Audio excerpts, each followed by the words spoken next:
Celeste was the only person there for that graduation. They were seen together on December 30th and December 31st in downtown Los Angeles. Hernandez, the girl found in the front trunk of a Tesla registered to rising music star David. And the shadows surrounding David's world are growing longer, and what was once a quiet whisper is now a furious roar. For too long, he's managed to vanish from the public eye, but his inner circle, they're being dragged into the harsh light, revealing a disturbing tapestry of alleged complicity and chilling secrets. A young girl's tragic end, a network of powerful enablers, and a chilling music video that eerily foreshadowed it all. Celeste Rivas Hernandez was found in his car, and while David has been able to fly under the radar, his manager, his brother, and his friends are all now feeling the intense heat of public scrutiny. How far did this web of secrecy extend? The truth, it seems, is far more sinister than anyone imagined. But to understand the terrifying scope of this situation, you have to start with the digital clues he left behind. The One More Dance prophecy is a horrifying detail that's impossible to ignore. David filmed this music video back in January 2025, just months before Celeste vanished. The visuals are chilling. David is blindfolded, wearing a bloody shirt, and is seen dragging what looks like a body bag in a remote forest setting. Schoolie Films, the production team, posted weeks ago that the project now feels different in light of the investigation, admitting they grew uneasy as more information surfaced. This video, they noted, directly connects to David's bizarre alter ego, Itami, which means pain in Japanese, a character David himself described as an agent of chaos who would commit the murders he, as a detective, would have to solve. Even casually spoke about Itami killing Celeste in the back of his mind. The terrifying coincidence that our victim's name is Celeste has driven online sleuths to re-examine the video, frame by frame, believing it contains a hidden dark confession. This casual creation of a violent alter ego, one that offed someone with the exact name of the girl found in his car, feels less like art and more like a warning. But that wasn't the only clue he left behind. Private investigator Steve Fisher dropped a massive piece of evidence that makes David's One More Dance video look less like a prophecy and more like a twisted boast.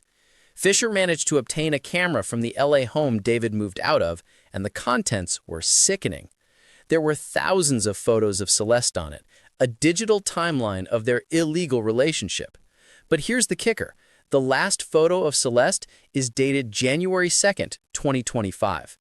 Then, just 6 days later, David was using the exact same camera to take pictures at a video shoot, the one now confirmed to be for One More Dance, with its dark themes of bodies and blindfolds. This timeline is devastating.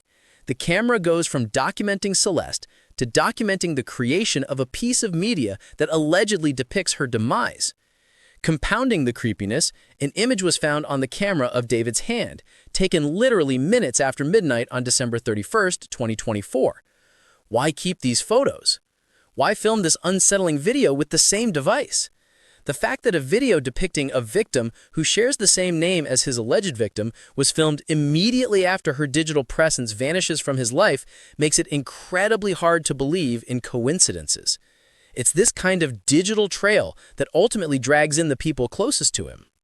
The spotlight is now glaring fiercely on David's alleged enablers, proving that secrets rarely stay contained within a small circle. Take his manager, Josh Marshall, who publicly denied any knowledge of the illegal relationship. That denial was quickly shattered when an alleged copy of a direct email was leaked. Sent to David's work email in 2024, the message explicitly warned the team about David's alleged link to the missing 13-year-old, urging them to do the right thing and take her home. Josh, who claimed to have received 0 emails, was fully aware.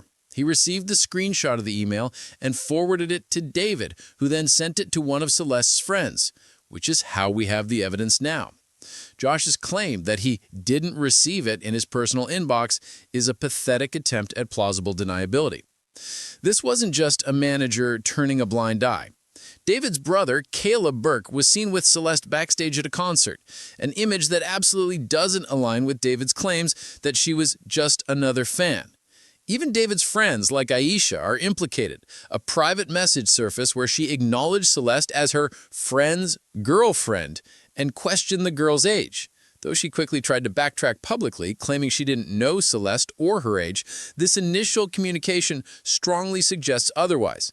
These individuals, positioned around David, seemingly prioritized their proximity to fame and money over the well-being of a minor. But the complicity in this case extends tragically to even Celeste's own family. The dark heart of this case leads directly to the question of Celeste's family involvement, specifically surrounding a bizarre clue, the Build-A-Bear certificate. Investigator Steve Fisher found a certificate at David's home, issued in the name of Esmeralda, Celeste's cousin. The date on it? April 21st, 2024. Just 16 days after Celeste was reported missing.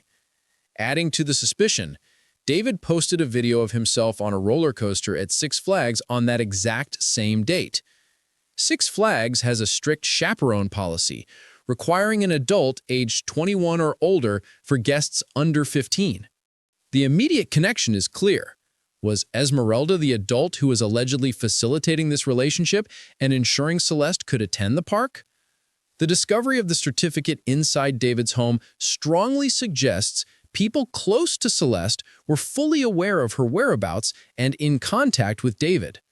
This whole situation is compounded by a darker rumor, the possibility that David was paying off Esmeralda and other family members.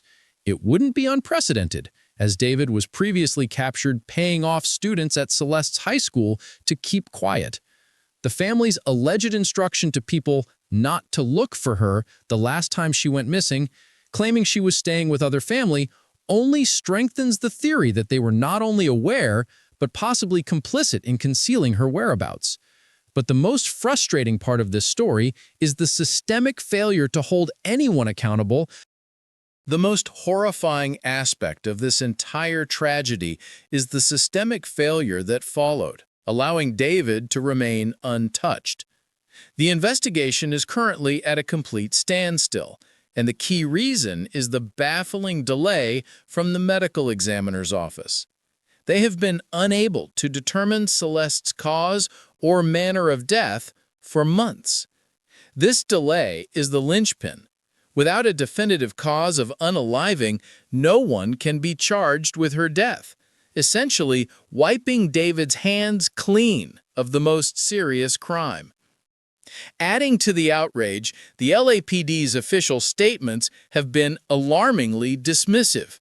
They recently stated that it remains unclear whether there was any criminal culpability beyond the concealment of her body.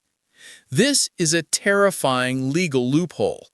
Hiding a body in California is treated as a misdemeanor, carrying a penalty of only 1 year in jail and a $10,000 fine, a mere slap on the wrist. Even accidentally causing death is considered a misdemeanor. The implication is staggering. You can leave a body in your car, and if the ME can't prove the manner of death, the most powerful predator in this story walks away with the least possible punishment. Investigator Steve Fisher rightfully noted that the entire reason Celeste was in that car was due to David's illegal predatory relationship. If the LAPD fails to even charge him with crimes against a minor, it will be a profound injustice to the young girl they failed to protect. But the shadows still linger around David's unconfirmed whereabouts. The shadows still linger around David's unconfirmed whereabouts, even as the investigation stalls and the system seems to fail Celeste. Since her body was found in his Tesla, David has maintained an extremely low profile, canceling his tour and remaining publicly silent. The day after the horrifying discovery, he performed a sold-out show in Minneapolis, but since then, he has vanished, retaining a high-profile criminal defense attorney, Blair Burke, known for representing celebrity clients in serious legal situations. Meanwhile, the investigation seems to be focusing on the conspiracy of silence around him. Investigator Steve Fisher has suggested a small inner circle was involved in this entire crime, including friends like Aisha and the cousin, Esmeralda. Fisher believes multiple people had access to the Tesla and the Hollywood Hills home, where Fisher found peculiar evidence, items he described as farm tools that made no sense in a regular home. This adds a deeply chilling layer to the situation, fueling the speculation of a coordinated cover-up. What's truly insulting to Celeste's memory is the official police stance. Nowhere in the official press releases has the LAPD mentioned an investigation into David's illegal predatory relationship with a minor, despite ample evidence suggesting it began when Celeste was as young as 12. Investigators are pleading with the authorities to pursue these charges, arguing that even if the cause of death is never determined, the crimes committed against Celeste while she was alive demand prosecution. David has not been arrested, charged, or even officially named as a suspect in her death. The question remains, in the face of wealth and power, will Celeste ever receive the justice she was denied in life? This whole case is a chilling look at a dark confluence of fame, alleged predation, and systemic failure. We have a digital trail of clues, a sinister music video, and a camera that stops recording a young girl just days before a shocking, prophetic piece of art was created. We've seen the calculated denials of David's manager and friends, all quickly contradicted by leaked messages and screenshots that paint a picture of complicity and a web of secrets designed to protect an alleged predator. And then there is the frustrating legal loophole, the stalled autopsy report, and the LAPD's focus only on the misdemeanor of body concealment, effectively granting David a potential pass on the most horrific aspects of this case. David is gone, protected by a top-tier attorney, while the investigation into the illegal relationship itself is barely even being acknowledged. It seems the system is ready to accept the convenient narrative that a child, found disassembled in a car, somehow ended up there without criminal culpability beyond a mere concealment. The fight for justice for Celeste Rivas Hernandez has moved from the police station to the court of public opinion. Will the power and silence surrounding David's inner circle ultimately win, or will the truth behind the Build-A-Bear clue, the Atami alter ego, and the discarded Tesla finally bring the justice Celeste deserves? It is a question that defines whether fame can truly erase accountability.